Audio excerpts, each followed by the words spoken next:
On this week's episode of I-501-CU, the podcast for nonprofit board members, I'm going to go solo again. As many of you know who follow this podcast, 1 week with a guest and 1 week I go solo.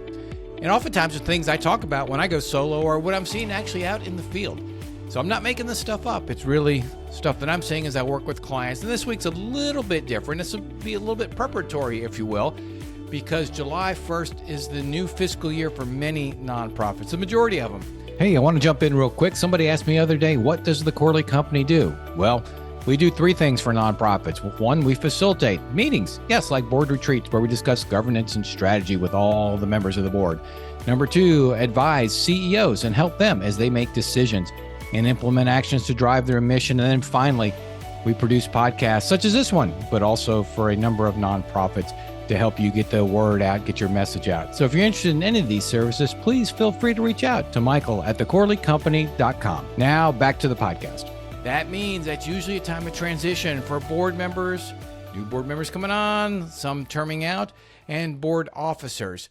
Oftentimes, nonprofits have their annual meeting around that time. And yes, by state statute, you're supposed to have at least one meeting a year, and it's an annual meeting. It's stated right there and probably in your bylaws. And most of you, of course, do have that. But let me share something with you, a great topic. If you're going to have that annual meeting or that first meeting with new board members or with new officers, two things. One, revisit the mission. Wow, you say, why? Everybody knows what we do. But it's interesting, when I work with boards, one of the questions I ask is, what does your mission mean to you?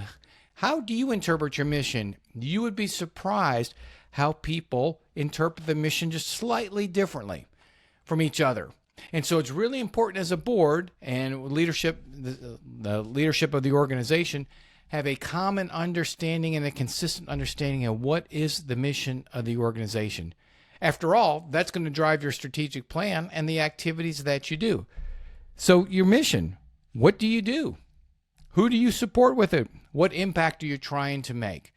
That should help focus the organization, and every meeting ought to open with a review of the mission statement so that everybody is aligned on really what this nonprofit is trying to do.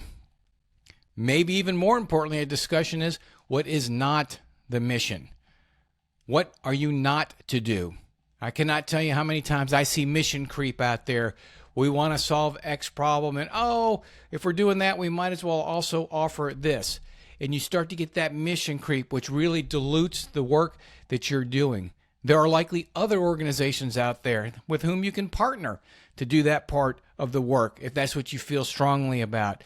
But be sure to discuss, what are we not going to do as an organization? That helps you focus your resources, focus your energy, and gives the executive director and senior leadership direction on what they should focus on and not focus on throughout the year.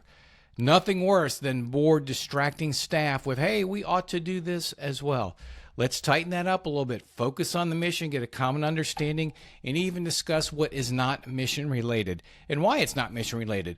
Or if it's quasi, because I understand the whole world's not black and white, are there other organizations out there you can partner to deliver that service or have them deliver that service to your clients? Number two, and this is something that is becoming more and more important over the years, and that's to identify the values of the organization. What are those core tenets, those core behaviors that everybody should represent and adhere to, from the board members all the way throughout the organization? There should only be about 4 or 5 values that, come heck or high water, you're going to adhere to. And if somebody does not adhere to those, then it's really good chance that they need to exit the organization. You know, as this world continues to get more and more polarized, it gets to be people just on social media chatting and chattering, if you will, and people just being more abrasive, I'd like to say direct, but more abrasive, really. Direct's fine. It's the abrasiveness of it and really being ugly. You want to make sure you've got a common set of core tenets, core values, those behaviors that you are going to respect and honor as an organization, so that people who come in, who are working with you, they know, I can expect this behavior. And if somebody does not exhibit that, there's a good chance they're going to be asked to leave. And I'm expected to behave that way as well. So it really creates a The proverbial safe, an opportunity for people to be productive, not have to look over their backs, and just keeps everybody aligned behaviorally. So really, those are two things. Now, you hear a lot of those in strategic planning, but I say these can be done irrespective of strategic planning. The whole mission and the values process is lumped into strategic planning oftentimes, but it doesn't have to be that way. This could be a separate meeting. This could be part of a board meeting or a couple board meetings probably if you have some really in-depth discussion, and that would be really productive. So those are my 2 cents for this week on the I-501C, the podcast for nonprofit board members focused on mission and values, particularly as you're going to be launching really a new board. Many of you after July 1st with either new board members or new officers. So I look forward to I-501 seeing you next week.